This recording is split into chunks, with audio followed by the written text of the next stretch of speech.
जय हिंद प्यारे योद्धाओं। आप सभी का स्वागत करता हूं ज्ञानपीठ जीके पॉइंट के यूट्यूब चैनल पर।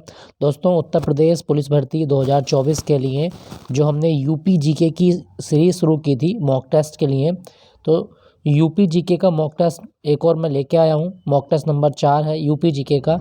इससे पहले मैंने 3 मॉक टेस्ट यूपी जीके के अपलोड किए हैं, तो उनको आप वहां से देख सकते हैं। तो आइए शुरू करते हैं हम 25 जनवरी का मॉक टेस्ट। और इस मॉक टेस्ट में कुछ प्रीवियस क्वेश्चन है, साथ साथ कुछ नए क्वेश्चन भी मैंने इसमें शामिल किए हैं। तो बात करते हैं पहले प्रश्न से। आपकी स्क्रीन पर है पहला प्रश्न। क्या कहा गया है? पहला प्रश्न कहता है कि उत्तर प्रदेश द्वारा शुरू किया गया ऑपरेशन कायाकल्प किससे संबंधित है? दोस्तों, यहाँ आपको बताना है कि ऑपरेशन कायाकल्प का संबंध किससे है।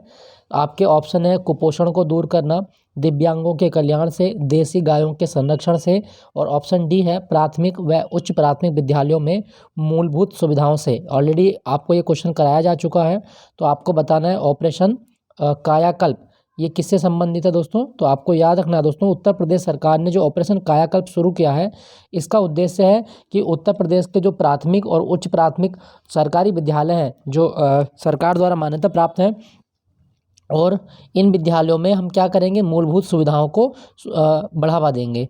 तो उत्तर प्रदेश के सभी सरकारी प्राथमिक और उच्च प्राथमिक विद्यालयों में मूलभूत सुविधाओं को बढ़ाने के लिए ऑपरेशन कायाकल्प शुरू किया है। और ये ऑपरेशन कायाकल्प कब शुरू हुआ था? 2018 में शुरू हुआ था। ठीक है दोस्तों, 2018। ये भी आप याद रखिएगा, आपसे पूछा जाता है। अच्छा, ऐसे ही ना आपका एक चीज़ और पूछा जाएगा आपके एग्जाम में कि उत्तर प्रदेश की सरकार ने प्रोजेक्ट अलंकार भी शुरू किया है। प्रोजेक्ट अलंकार बनारस से शुरू किया था। प्रोजेक्ट अलंकार, अलंकार का मतलब क्या होता है? किसी चीज़ की सुंदरता को बढ़ाने वाले, किसी चीज़ की सुंदरता को बढ़ाने वाले जो चीज़ होती है उसको अलंकार बोलते हैं। तो प्रोजेक्ट अलंकार भी ऐसे ही तरीके का एक प्रोजेक्ट है। इसमें स्कूलों की जो बिल्डिंग होती है उनकी मरम्मत करवाई जाती है, स्कूलों में जो बुनियादी सुविधाएं होती हैं उनको सुनिश्चित किया जाता है। तो ये भी आप याद रखना, प्रोजेक्ट अलंकार भी और प्रोजेक्ट कायाकल्प भी, ये विद्यालयों की मरम्मत और मूलभूत सुविधाओं से संबंधित है। ठीक है, याद रखिएगा, आपसे पूछा गया था ऑपरेशन कायाकल्प। ऑप्शन डी आपका सही जवाब है। नेक्स्ट प्रश्न है आपका, महाजनपद काल में अयोध्या किस महाजनपद की राजधानी थी? तो दोस्तों, अयोध्या सरयू नदी के किनारे है, और ये महाजनपद काल की अगर बात करें तो किस महाजनपद की राजधानी थी? ऑप्शन है पांचाल, कौशल, सूरसेन या मल्ल गणराज्य है। तो आपको याद रखना, आपका सही जवाब है आपका ऑप्शन बी कौशल। कौशल महाजनपद की राजधानी थी अयोध्या। और अयोध्या किस नदी के किनारे? सरयू नदी के किनारे है। ठीक है दोस्तों, याद रखिएगा, अयोध्या कौशल महाजनपद की राजधानी थी। और सूरसेन महाजनपद की राजधानी क्या थी? वो मथुरा थी। सूरसेन महाजनपद की राजधानी मथुरा, ये भी आपको याद रखना है। क्लियर दोस्तों?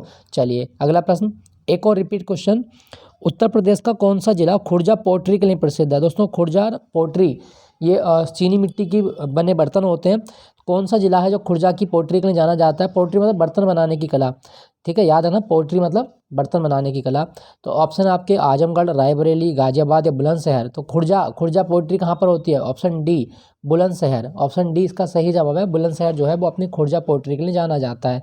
ठीक है दोस्तों, अगर आपसे कहता है कि ब्लैक पोट्री के लिए कौन सा जिला है, तो आप याद रखिएगा ब्लैक पोट्री के लिए आजमगढ़। ब्लैक पोट्री के लिए आजमगढ़ है, और खुर्जा पोट्री के लिए वो है आपका बुलंदशहर। क्लियर, याद रखिएगा। अच्छा, उत्तर प्रदेश दिवस कब होता है? तो 24 जनवरी को होता है उत्तर प्रदेश दिवस। ये भी आपको याद रखना है। तो इसका सही जवाब होगा option D Khurja pottery Bulandshahr.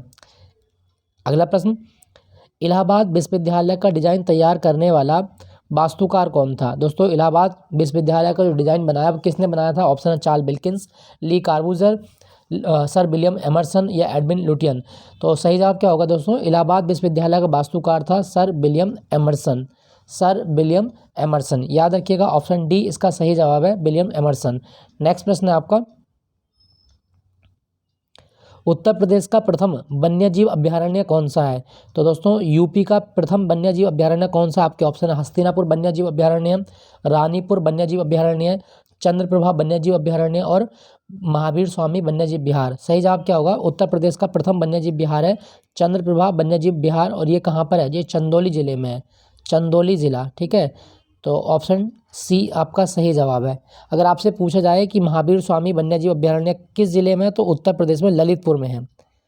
Mahavir Swami वन्यजीव विहार ललितपुर में है। हस्तिनापुर तो आप जानते हैं मेरठ में है, और इसका कुछ हिस्सा आपका अमरोहा में भी आता है, तो ये आप याद रखिएगा। ठीक है, रानीपुर कहाँ पर है वैसे, तो रानीपुर है चित्रकूट में, रानीपुर वन्यजीव विहार चित्रकूट, तो ये आप सब याद रखिएगा। ठीक है दोस्तों, आपसे पूछा जाता है। नेक्स्ट प्रश्न है आपका, निम्नलिखित में से कौन अख्तर पियाक के उपनाम से ठुमरी की बंदिशें तैयार करता था। दोस्तों ठुमरी एक गायन शैली होती है भारतीय संगीत में, तो अख्तर पियाक के नाम से ठुमरी की जो बंदिशें वो किसने लिखी हैं। सही जवाब होगा आपका ऑप्शन ए, नवाब वाजिद अली शाह। नवाब वाजिद अली शाह ये अवध के 10वें नवाब थे, अंतिम नवाब भी माने जाते हैं। तो ये जो थे ठुमरी की बंदी से लिखते थे अख्तर पियाक के उपनाम से। ऑप्शन ए आपका सही जवाब है। ठीक है दोस्तों, यहाँ लिखा गया पंडित बिरजू महाराज, तो बिरजू महाराज का संबंध किससे है, कत्थक से। ठीक है, कत्थक से है। और यहाँ लिखा गया अमीर खुसरो, अमीर खुसरो को भारत का तोता या पैरट ऑफ इंडिया कहा जाता है, और इनको खड़ी बोली का जनक माना गया है। ठीक है, खड़ी बोली का जनक वो है आपके अमीर खुसरो, ये भी आपको याद रखना है। तो अगर आपसे पूछा जाए कि अख्तर पियाक के उपनाम से ठुमरी की बंदी से किसने लिखी, नवाब वाजिद अली शाह ने, और वाजिद अली शाह अवध के नवाब थे। ठीक है, 10वें नवाब थे, और अवध का क्षेत्र जो था वो लखनऊ, अयोध्या या सुल्तानपुर, इसके आसपास का जो क्षेत्र वो अवध का क्षेत्र था। ठीक है, अवध रियासत थी वहाँ पे। नेक्स्ट प्रश्न है आपका, अगला प्रश्न, किस वर्ष कुंभ मेले को यूनेस्को द्वारा अपनी अमूर्त धरोहर सूची में शामिल किया गया था। तो यूनेस्को ने अपनी अमूर्त धरोहर सूची में कुंभ मेले को कब शामिल किया, ऑप्शन डी 2017 में किया था। इसका सही जवाब है आपका ऑप्शन डी 2017। ठीक है, अगर आपसे पूछा जाए दोस्तों यूनेस्को का मुख्यालय कहाँ पर है, तो आप याद रखिएगा यूनेस्को का मुख्यालय पेरिस में है। पेरिस कहाँ पर है, फ्रांस में। तो फ्रांस की राजधानी पेरिस में यूनेस्को का मुख्यालय है, ये भी आपको याद रखना है। ठीक है दोस्तों, कुंभ मेला 2017 में यूनेस्को की सूची में शामिल किया गया था। नेक्स्ट प्रश्न है आपका, अच्छा अगर आपसे पूछा जाता कि उत्तर प्रदेश में कुंभ मेला कहाँ लगता है, तो आप याद रखिएगा यूपी में जो कुंभ मेला लगता है वो लगता है प्रयागराज में। आपसे पूछ सकता है, प्रयागराज इसका सही जवाब है। ठीक है, नेक्स्ट प्रश्न है आपका, अगला प्रश्न, राष्ट्रीय चंबल अभयारण्य जो घड़ियालों के लिए प्रसिद्ध है का विस्तार किस राज्य में नहीं है। तो दोस्तों राष्ट्रीय चंबल अभयारण्य ये 3 राज्यों में आता है, उत्तर प्रदेश, राजस्थान और मध्य प्रदेश। तो 3 राज्य हैं, तो उत्तर प्रदेश, मध्य प्रदेश, राजस्थान, लेकिन हरियाणा, ऑप्शन डी, हरियाणा के क्षेत्र में राष्ट्रीय चंबल अभयारण्य नहीं आता। ठीक है, याद रखिएगा, इसका नाम चंबल नदी के नाम पर चंबल अभयारण्य रखा गया है, और ये किसके लिए प्रसिद्ध है, एलिगेटर्स मतलब घड़ियालों के लिए प्रसिद्ध है। याद रखिएगा, आपसे पूछा जाता है। ठीक है दोस्तों, अच्छा दोस्तों अगर आपसे पूछा जाए कि उत्तर प्रदेश जो है वो कितने राज्यों से अपनी सीमा साझा करता है, तो याद रखना 8 राज्य और एक केंद्र शासित प्रदेश, टोटल कितने हो गए फिर 9 राज्य हो गए फिर आपके। अब आपको हो गया सर केंद्र शासित प्रदेश तो अलग हो गया, लेकिन जब इस तरह का क्वेश्चन आए कि 8 राज्य है या 9 राज्य है, और 8 भी ऑप्शन हो तो 9 भी ऑप्शन में हो, तो आपको हमेशा 9 टिक करना है। ठीक है, ये क्योंकि लेखपाल में 9 सही माना गया है इसका आंसर, जो यूपी लेखपाल का एग्जाम हुआ था। ठीक है, वो इसलिए आप याद रखिएगा 9 राज्य है, जिसमें 8 राज्य हैं और एक केंद्र शासित प्रदेश है, तो टोटल सबको मिला के बताना है आपको 9। क्लियर, तो राष्ट्रीय चंबल अभयारण्य कहाँ पर है, नहीं है, हरियाणा में नहीं है। नेक्स्ट अगला प्रश्न, गुप्तकालीन देवगढ़ का दशावतार मंदिर किस जिले में है। तो पहला तो आप याद रखिएगा कि देवगढ़ का दशावतार मंदिर किस भगवान को समर्पित है, विष्णु को, और ये मंदिर अपनी अनूठी कला के लिए जाना जाता है। ठीक है, ये लाल पत्थर का बना हुआ है, तो किस जिले में है, सही जवाब होगा आपका ऑप्शन डी ललितपुर। देवगढ़ का दशावतार मंदिर गुप्त काल में बना था, और ये ललितपुर में, यहाँ पे गंगा और यमुना को 2 देवियों के रूप में दिखाया गया है। ठीक है दोस्तों, याद रखिएगा, ये आप मंदिर देख सकते हैं, तो ललितपुर ज़िले में है। और ललितपुर ज़िला जो है ना, ये 3 ओर से मध्य प्रदेश से घिरा है। ललितपुर ज़िला 3 ओर से मध्य प्रदेश से घिरा जिला है यूपी का, ये भी आपको याद रखना है। नेक्स्ट प्रश्न है आपका, उत्तर प्रदेश के किस जिले को प्राचीन समय में कोयल नगरी कहा जाता था। तो दोस्तों कोयल नगरी किसको कहा गया, तो सही जवाब होगा आपका ऑप्शन डी अलीगढ़। अलीगढ़ को प्राचीन समय में कोयल नगरी कहा जाता था। और अलीगढ़ जो है ना, ये किसके लिए फेमस है, ताला उद्योग, जो लोग बनते हैं ना, ताला उद्योग बहुत ज़्यादा फेमस है अलीगढ़ में।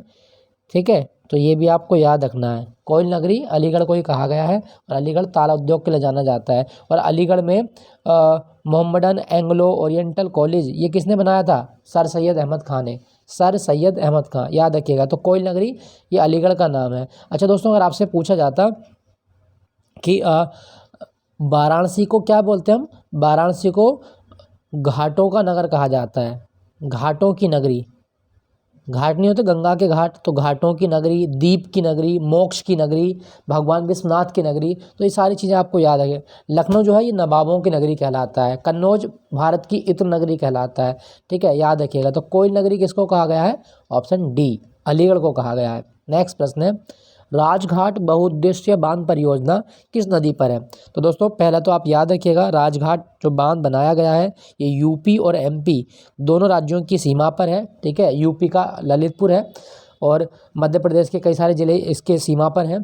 तो राजघाट बांध जो है यह यूपी और एमपी की संयुक्त सिंचाई परियोजना है, बहुउद्देशीय परियोजना है। ठीक है, मछली पालन भी होता है यहाँ पे, सिंचाई भी होती है, यहाँ से बिजली का उत्पादन भी होता है, तो ये भी आपको याद रखना है। तो राजघाट परियोजना जो है ये बेतवा नदी पर है। बेतवा चंबल की सहायक नदी है, ऑप्शन बी आपका सही जवाब है।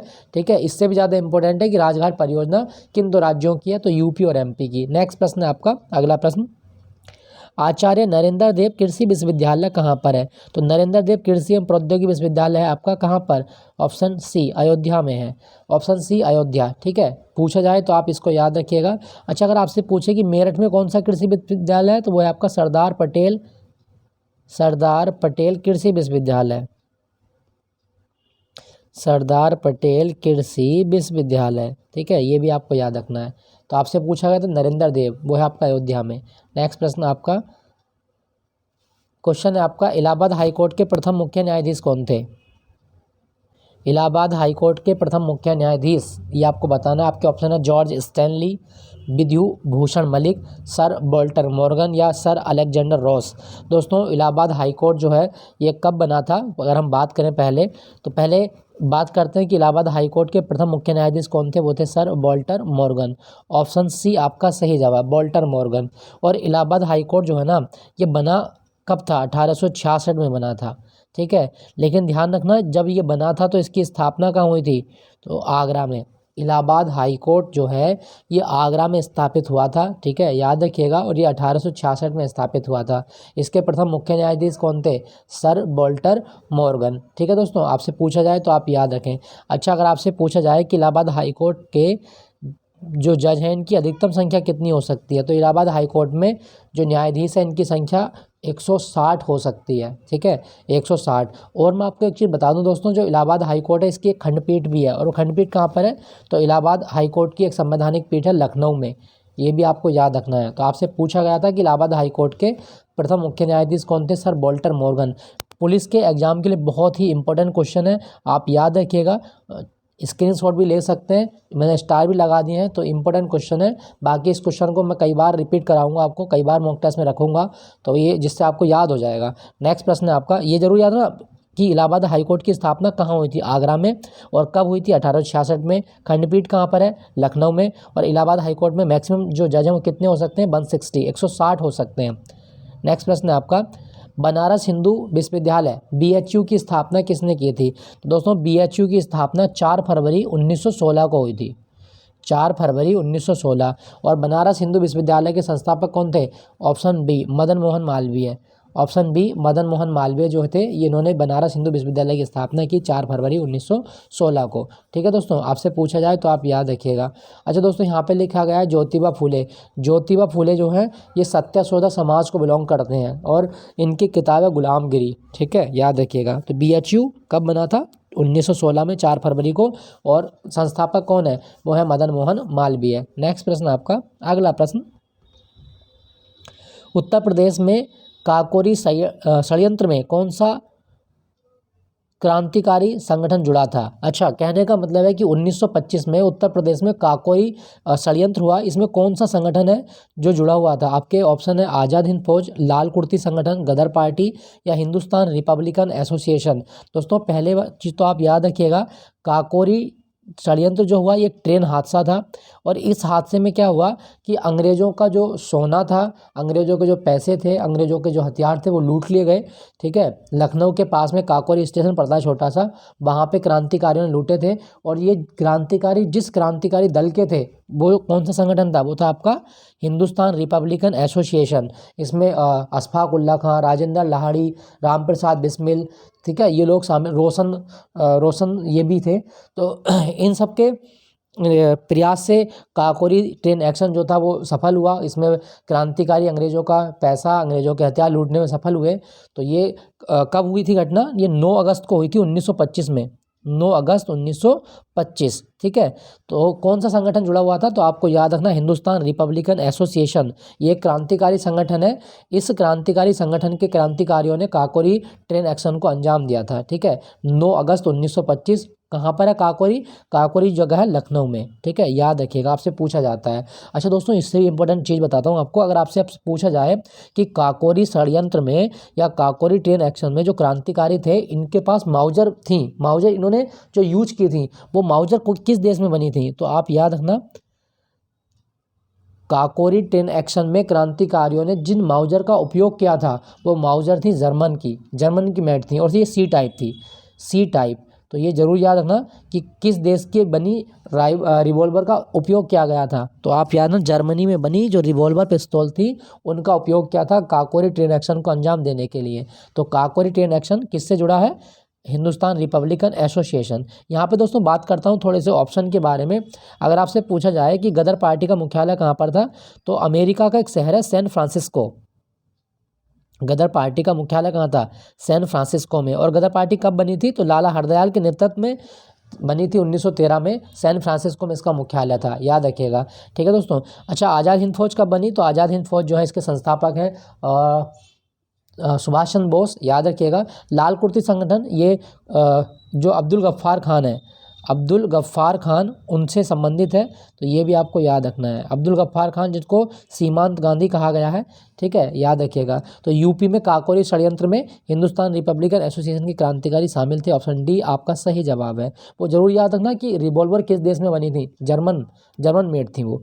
नेक्स्ट प्रश्न है आपका, काम्पिल्य मेला निम्नलिखित में से किस जिले में मनाया जाता है? तो काम्पिल्य मेला जो लगता है ना, वो एक प्रकार का जैन त्योहार है। ठीक है, जैन धर्म का त्योहार है, और ये कहाँ लगता है? ये आपका फर्रुखाबाद में लगता है। ऑप्शन बी आपका सही जवाब है, काम्पिल्य मेला फर्रुखाबाद। अच्छा, बाराबंकी में कौन सा मेला लगता है, तो देवा शरीफ का मेला लगता है, देवा शरीफ मेला। ये भी आपको याद रखना, हाजी वारिस पाक की दरगाह पे लगता है देवा शरीफ का मेला। अम्बेडकर नगर में कौन सा लगता है? गोविंद साहब मेला, गोविंद साहब मेला। तो ये सब आप याद रखिएगा, आपसे पूछा जाता है।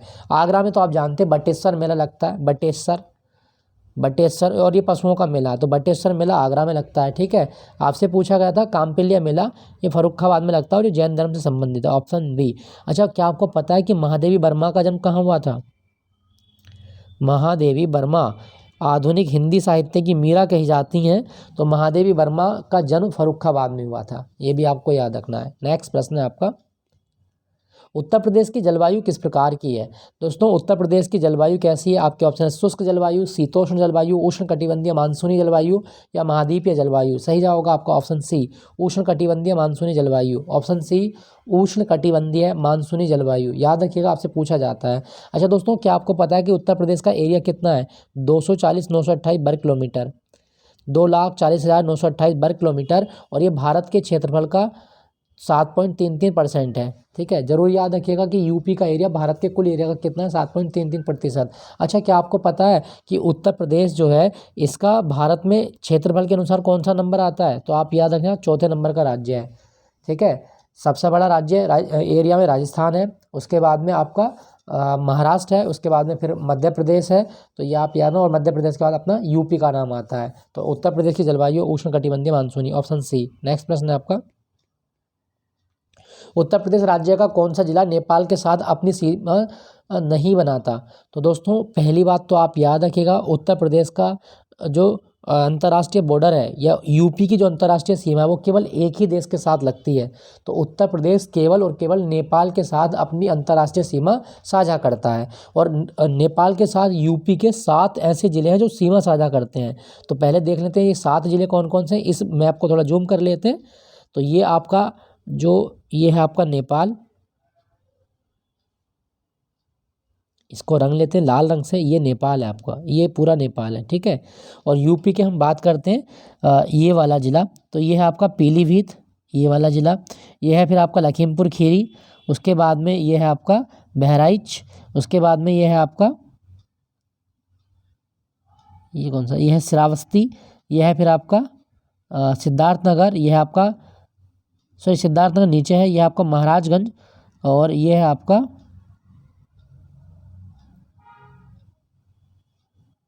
महाराजगंज, बलरामपुर, बहराइच, श्रावस्ती, सिद्धार्थनगर, पीलीभीत, लखीमपुर खीरी। तो ये एक जिला और रह गया आपका, ये कौन सा है, ये महाराजगंज है, सॉरी। देखो महाराजगंज ये है, उसके बाद में बलरामपुर है, बहराइच है, और श्रावस्ती है, सिद्धार्थनगर है, पीलीभीत है, और लखीमपुर खीरी है। तो ये 7 ज़िले ऐसे हैं जो नेपाल के साथ अपनी सीमा बनाते हैं। तो ये आप ज़रूर याद रखिएगा। ये मैप थोड़ा स्पष्ट नहीं दिखा, खैर अगली वीडियो में इसको अच्छे से मैं कवर करूँगा। तो कौन कौन से ज़िले थे, महाराजगंज बिल्कुल, श्रावस्ती ये भी सीमा साझा करता है, पीलीभीत भी करता है, लेकिन कुशीनगर नेपाल के साथ अपनी सीमा नहीं बनाता। ऑप्शन डी आपका सही जवाब है। और यूपी का जो बॉर्डर नेपाल के साथ साझा होता है ना, उसकी लंबाई कितनी है, 779 किलोमीटर, 779, 579 किलोमीटर, याद रखिएगा। नेक्स्ट प्रश्न है आपका, central pulp and paper research institute के शहर में है। दोस्तों हिंदी में कहें तो केंद्रीय लुगदी एवं कागज अनुसंधान संस्थान। तो उत्तर प्रदेश में कहाँ पर है, तो कागज अनुसंधान संस्थान उस जिले में है जहाँ पे शाकुंभरी देवी का मेला लगता है। तो सही जवाब होगा आपका ऑप्शन सी, सहारनपुर में है central pulp and paper research institute, केंद्रीय कागज अनुसंधान संस्थान सहारनपुर में है। और दोस्तों सहारनपुर ना ये लकड़ी की नक्काशी के लिए बहुत फेमस है, लकड़ी की नक्काशी जरूर याद रखिएगा, ये पूछा जाता है आपके एग्जाम में, लकड़ी की नक्काशी। और यहाँ पे कौन सा मेला लगता है, शाकुंभर देवी का मेला लगता है, शाकुंभर देवी जरूर याद रखना, पूछ सकता है आपके एग्जाम में, ठीक है।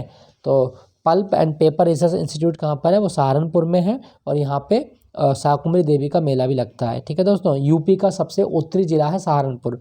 नेक्स्ट प्रश्न है आपका, अगला प्रश्न, किस वर्ष उत्तर प्रदेश पुलिस को राष्ट्रपति कलर प्रदान किया गया था। दोस्तों अपनी विशिष्ट सेवाओं के लिए राष्ट्रपति कलर दिया जाता है। जब कोई राज्य की पुलिस अपनी विशेष सेवा देती है देश में शांति बहाली के लिए या लोगों के कल्याण के लिए, लोगों की सुविधाएं के लिए, तो उसके लिए ये दिया जाता है विशेष सेवा के लिए। तो राष्ट्रपति कलर प्रदान किया गया उत्तर प्रदेश पुलिस को कब किया गया था, ये थोड़ा टफ क्वेश्चन आपके लिए हो सकता है। आपके ऑप्शन है 15 जनवरी 1949, 13 नवंबर 1952, 24 जनवरी 1950 या 8 मार्च 1952। सही जवाब क्या होगा दोस्तों, उत्तर प्रदेश पुलिस को जो राष्ट्रपति कलर मिला था वो मिला था 13 नवंबर 1952 को, 13 नवंबर 1952 को। ये जरूर याद रखना, पूछा जा सकता है आपके एग्जाम में कि उत्तर प्रदेश पुलिस को राष्ट्रपति कलर कब मिला, तो 1952 में मिला था 13 नवंबर को। और मैं आपको चीज़ बता दूं, उत्तर प्रदेश पुलिस का आदर्श वाक्य क्या है, सुरक्षा आपकी संकल्प हमारा, सुरक्षा आपकी संकल्प हमारा। तो ये जरूर याद रखना, आपसे पूछ सकता है, ठीक है, सुरक्षा आपकी संकल्प हमारा। और यूपी पुलिस को राष्ट्रपति कलर मिला था 1952 में। नेक्स्ट प्रश्न है आपका, 1916 का लखनऊ समझौता किन के मध्य हुआ था। दोस्तों 1916 का लखनऊ समझौता जो था ये कांग्रेस और मुस्लिम लीग के बीच हुआ था। सही जवाब होगा भारतीय राष्ट्रीय कांग्रेस और मुस्लिम लीग, ठीक है, ऑप्शन ए आपका सही जवाब है। और इस अधिवेशन के अध्यक्ष कौन थे, AC मजूमदार, अंबिका चरण मजूमदार लखनऊ अधिवेशन के अध्यक्ष थे, ठीक है दोस्तों, याद रखिएगा। अच्छा यहाँ पे एक फ़ोटो लगाई गई है, यहाँ मैं आपको एक चीज़ दिखाता हूँ। देखो यहाँ ना ये जो साइन हो रहा है, ये जो साइन है ये कौन है, ये मोहम्मद अली जिन्ना है, उनके साथ कौन है, वो है आपके सरदार पटेल। तो अगर आपसे पूछे कि मुस्लिम लीग की तरफ से नेतृत्व कौन कर रहे थे, तो वो कर रहे थे आपके मोहम्मद अली जिन्ना, और कांग्रेस का नेतृत्व कर रहे थे सरदार पटेल। इन दोनों के प्रयास से ही मुस्लिम लीग और कांग्रेस के बीच लखनऊ पैक्ट साइन हुआ था, ठीक है, जिसमें मुस्लिम लीग की कुछ बातें मान ली गई थी। तो ये जरूर याद रखना। और अगर आपसे पूछे कि हिंदू मुस्लिम एकता का प्रतीक किसको कहा गया सरोजिनी नायडू के द्वारा, तो मोहम्मद अली जिन्ना को कहा गया था हिंदू मुस्लिम एकता का अग्रदूत या राजदूत, जो भी इनको टाइटल मिला मैं बता रहा हूँ। हिंदू मुस्लिम एकता का अग्रदूत किसको कहा गया, सरोजिनी नायडू के द्वारा, तो वो थे मोहम्मद अली जिन्ना। मोहम्मद अली जिन्ना को कहा था कि आप तो हिंदू और मुस्लिम एकता के अग्रदूत हैं। कब कहा था, 1916 के लखनऊ पैक्ट के दौरान किया। अगर आपसे पूछा जाता है तो अब आप याद रखिएगा कि 1916 का लखनऊ पैक्ट जो हुआ था वो कांग्रेस और मुस्लिम लीग के बीच हुआ था। ऑप्शन ए आपका सही जवाब है, ठीक है दोस्तों, याद रखिएगा। क्या आपको पता है कि कांग्रेस कब बनी थी, 1885 में बनी थी, ठीक है। नेक्स्ट प्रश्न है आपका, बनारस में भारत माता मंदिर का निर्माण किसने करवाया था? दोस्तों बनारस, ये काशी भी इसको कहा जाता है, तो बनारस में प्रसिद्ध भारत माता मंदिर किसके द्वारा बनवाया गया? आपके ऑप्शन है घनश्याम दास बिरला, शिव प्रसाद गुप्त, भगवान सिंह, या ऑप्शन डी है बी और सी दोनों। तो आपका सही जवाब होगा आपका ऑप्शन डी, भगवान सिंह और शिव प्रसाद गुप्त के द्वारा बनारस में भारत माता मंदिर का निर्माण करवाया गया था। ठीक है दोस्तों, याद रखिएगा ऑप्शन बी और सी दोनों सही हैं। भारत माता मंदिर, ये जरूर याद ना, ये पूछा जाता है आपके एग्जाम में कि उत्तर प्रदेश में भारत माता मंदिर कहाँ है, कहाँ पर है? बनारस में है। अच्छा, अगर आपसे पूछा जाता कि भारत माता मंदिर का उद्घाटन कब किया गया था, तो 1936 में। किसने किया था? महात्मा गांधी ने। महात्मा गांधी ने भारत माता मंदिर का उद्घाटन किया था। ये जरूर याद रखना, 1936 में ये पूछा जाता है। देखो यहाँ पे ये मंदिर का एक डिजाइन भी है, मैंने एक फ़ोटो भी लगाई है वहाँ पे, तो ये आप देख सकते हैं भारत माता मंदिर वाराणसी लिखा हुआ है। तो इसके अंदर भारत माता की मूर्ति है, भारत माता की प्रतिमा इसमें लगाई गई है। ठीक है, याद रखिएगा। नेक्स्ट प्रश्न है आपका, अगला प्रश्न, चौखंडी स्तूप उत्तर प्रदेश के किस शहर में है? दोस्तों चौखंडी स्तूप, अच्छा इसको चौखंडी स्तूप क्यों बोलते हैं? क्योंकि इसके ये चौकोर बना हुआ है, ये आप देख सकते हैं। इसको मैं थोड़ा जूम कर लेता हूँ, तो ये है आपका पूरा चौखंडी स्तूप, पूरा जूम में कर लिया इसका। और ये इस स्तूप की खास बात ये है कि एक तो ये सम्राट अशोक ने बनवाया था, मौर्य वंश का जो राजा है सम्राट अशोक, जिसको देवानाम प्रियदर्शी कहा गया है, अशोक के द्वारा बनवाया गया। और इसकी संरचना ईंटों से निर्मित है। ये जो चौखंडी स्तूप है ये ईंटों से निर्मित है और ये अशोक के द्वारा बनवाया गया था। तो ये जरूर याद रखिएगा, आपसे पूछा जाता है। तो दोस्तों अगर आपसे पूछा जाए कि उत्तर प्रदेश में कहाँ पर है चौखंडी स्तूप, तो ये है आपका सारनाथ में। ऑप्शन सी आपका सही जवाब है, चौखंडी स्तूप सारनाथ में है, ऑप्शन सी। ठीक है, सारनाथ कहाँ पर है? वाराणसी में है। पूछा जाए तो आप इसको याद रखिएगा। ठीक है, स्तूप जो होता है ना, वो बौद्धों के पवित्र जो अवशेष होते हैं उन पर बनी एक आकृति होती है। नेक्स्ट प्रश्न है आपका, बुलंद दरवाजा किस स्थान पर सम्राट अकबर की विजय के उपलक्ष्य में बनाया गया था? तो दोस्तों पहला तो आप याद रखिएगा, बुलंद दरवाजा जो है इसकी कुल ऊंचाई कितनी है? तो 54 मीटर है, आधार से लेके शीर्ष तक 54 मीटर। ठीक है, 54 मीटर ऊंचा है ये। और ये अकबर के द्वारा बनवाया गया 1575 ईस्वी में, 1575 में, जरूर याद रखना। ये किस की जीत के याद में बनवाया गया था? तो जब अकबर ने गुजरात अभियान को जीता था, गुजरात में अपनी फतह हासिल की थी, उसके उपलक्ष्य में बनवाया था बुलंद दरवाज़ा। 54 मीटर ऊंचा है, 1575 में ये बनवाया गया था। और ये किस शहर में है? फतेहपुर सीकरी में। बुलंद दरवाज़ा जो है ये फतेहपुर सीकरी में है। और फतेहपुर सीकरी जो है वो अकबर के द्वारा ही बसाया गया शहर है। फतेह मतलब जीत, ठीक है, इसको सिटी ऑफ विक्ट्री भी कहा जाता है। तो सम्राट अकबर जब गुजरात को जीत के आता है, वो गुजरात जीतने की याद में बुलंद दरवाजे का निर्माण करवाता है। और बुलंद दरवाज़ा फतेहपुर सीकरी में स्थित है, 1575 ईस्वी में बनवाया गया था। इसकी ऊंचाई 54 मीटर है। ठीक है दोस्तों, क्या आपको पता है कि ये जो बुलंद दरवाज़ा है ये पूरा लाल बलुआ पत्थर का बना है? अगर आपसे पूछा जाए कि बुलंद दरवाज़ा किसका बना है, तो लाल बलुआ पत्थर की संरचना है ये, लाल बलुआ पत्थर। ठीक है, याद रखिएगा। नेक्स्ट प्रश्न आपका, अगले क्वेश्चन, शेरशाह की मृत्यु कब और कहाँ हुई? दोस्तों शेरशाह जो है ये सूर्य वंश का संस्थापक है भारत में। ठीक है, ये दूसरा अफगान वंश था सूर्य वंश। तो अगर आपसे पूछा जाए कि शेरशाह की मृत्यु कहाँ हुई थी, तो ये हुई थी बांदा जिले में, बांदा। और बांदा जिले में उस किले का नाम क्या था? कालिंजर किला। 22 मई 1545 को कालिंजर किले में शेरशाह की मृत्यु हुई। ठीक है दोस्तों, याद रखिएगा, आपसे पूछा जा सकता है कि शेरशाह की मृत्यु कब हुई थी, तो वो हुई थी 22 मई 1545 को। किला कहाँ था? कालिंजर किला। और कौन से जिले में? बांदा में है। यहाँ पे एक फ़ोटो देख सकते हैं, ये पूरा किले का फ़ोटो है। तो इसी किले के अंदर तोप का जो गोला था वो किले की दीवार से टकरा के वापस आ गया था, जिसके कारण शेरशाह की डेथ हो जाती है। ठीक है, याद रखिएगा, आपसे पूछा जाता है। क्वेश्चन कहाँ गया? यहाँ है क्वेश्चन, तो आप याद रखिए ऑप्शन ए आपका सही जवाब है, कालिंजर किला। नेक्स्ट प्रश्न है आपका, अगला क्वेश्चन,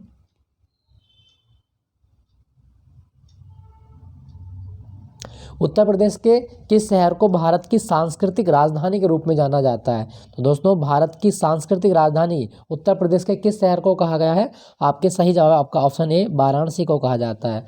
वाराणसी को, उत्तर प्रदेश में जो वाराणसी जिला है, इसको भारत की सांस्कृतिक राजधानी कहा गया है। ठीक है दोस्तों, याद रखिएगा, पूछा जाता है।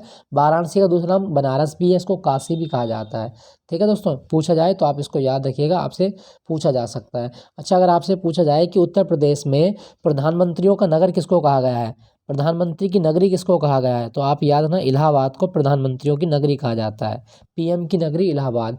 आगरा जो है, आगरा को बोलते हैं पेठा नगरी, मथुरा को पेड़ा नगरी कहा जाता है। तो ये जब सारी चीज़ आपको याद रखनी है। नेक्स्ट प्रश्न है आपका, उत्तर प्रदेश का लखनऊ शहर निम्नलिखित में से किस हथकरघा उत्पादन के लिए प्रसिद्ध है? तो दोस्तों लखनऊ जो है ना, ये किसके लिए फेमस है? आपका सही जवाब होगा ऑप्शन सी, चिकनकारी के लिए प्रसिद्ध है, चिकनकारी। और लखनऊ कौन सी नदी के किनारे? गोमती नदी के किनारे, गोमती नदी के किनारे है। इसको नवाबों का नगर भी कहा गया है। तो लखनऊ चिकनकारी के लिए प्रसिद्ध है। ठीक है, याद रखिएगा, आपसे पूछा जा सकता है। नेक्स्ट प्रश्न है आपका, 2011 की जनगणना के अनुसार उत्तर प्रदेश के निम्नलिखित में से किस जिले में सबसे अधिक जनसंख्या है? उत्तर प्रदेश में सबसे अधिक जनसंख्या कौन से जनपद की है? ऑप्शन है गोरखपुर, बरेली, प्रयागराज या लखनऊ। सही जवाब होगा आपका ऑप्शन सी, प्रयागराज। प्रयागराज सबसे अधिक जनसंख्या वाला जनपद है। तो ये आप याद रखिएगा, आपसे पूछा जा सकता है। एक चीज़ मैं आपको और बता दूं दोस्तों, जो प्रयागराज है ना, ये उत्तर प्रदेश की जुडिशियल राजधानी है। उत्तर प्रदेश की न्यायिक राजधानी, जुडिशियल कैपिटल कौन सी है? वो है आपका प्रयागराज। ठीक है, तो सबसे अधिक जनसंख्या यूपी में कहाँ पर है? वो प्रयागराज में है। क्लियर, याद रखिएगा। नेक्स्ट प्रश्न है आपका, उत्तर प्रदेश में किस प्रकार की मिट्टी अधिकतम मात्रा में पाई जाती है? तो दोस्तों यूपी में सबसे अधिक मिट्टी जो पाई जाती है वो मिट्टी है जलोढ़ मिट्टी। ऑप्शन सी, जलोढ़ मिट्टी। गंगा और यमुना के जो मैदान है उसमें जलोढ़ मिट्टी का विस्तार है, और जलोढ़ मिट्टी ये सबसे उपजाऊ मिट्टी है उत्तर प्रदेश की। तो ये जरूर याद रखिएगा, उत्तर प्रदेश में अधिकतम जो क्षेत्र में मिट्टी मिलती है जलोढ़ मिट्टी होती है। क्लियर, याद रखना। अच्छा, क्या आपको पता है कि विश्व मृदा दिवस कब होता है? 5 दिसंबर को होता है विश्व मृदा दिवस, 5 दिसंबर। नेक्स्ट प्रश्न है आपका, नेक्स्ट प्रश्न है, उत्तर प्रदेश में कौन सी जनजाति दीपावली को शोक पर्व के रूप में मनाती है? तो दीपावली को शोक पर्व के रूप में कहाँ कौन सी जनजाति मनाती है? ऑप्शन ए, थारू जनजाति मनाती है। थारू जनजाति हिंदू वंश के लोग होते हैं थारू लोग। और मैं बता दूं, ये लोग माघी उत्सव भी मनाते हैं, माघी उत्सव। ठीक है, याद रखिएगा। थारू जनजाति में बहुविवाह प्रचलित है, ये भी आप याद रखेंगे। ये जो थारू जनजाति है ना, ये दीपावली के दिन अपने पूर्वजों को याद करते हैं। तो पूर्वजों की याद में दीपावली को शोक पर्व के रूप में मनाया जाता है। नेक्स्ट प्रश्न है आपका, तो दोस्तों आई होप ये इतने पूरे ही थे। हाँ सर, ये पूरे हो गए दोस्तों। आई होप ये सेशन आपको अच्छा लगा होगा। अच्छा लगे तो एक लाइक प्लीज़ ज़रूर कीजिएगा, दोस्तों के साथ में शेयर कीजिएगा। फिर मिलूंगा नए मॉक टेस्ट के साथ में। Thank you for watching Jnanpith GK point. आपके लिए कमेंट में क्वेश्चन है, कमेंट में लिख के बताइएगा कि अंतर्राष्ट्रीय शिक्षा दिवस कब मनाया जाता है? अंतर्राष्ट्रीय शिक्षा दिवस कब मनाया जाता है?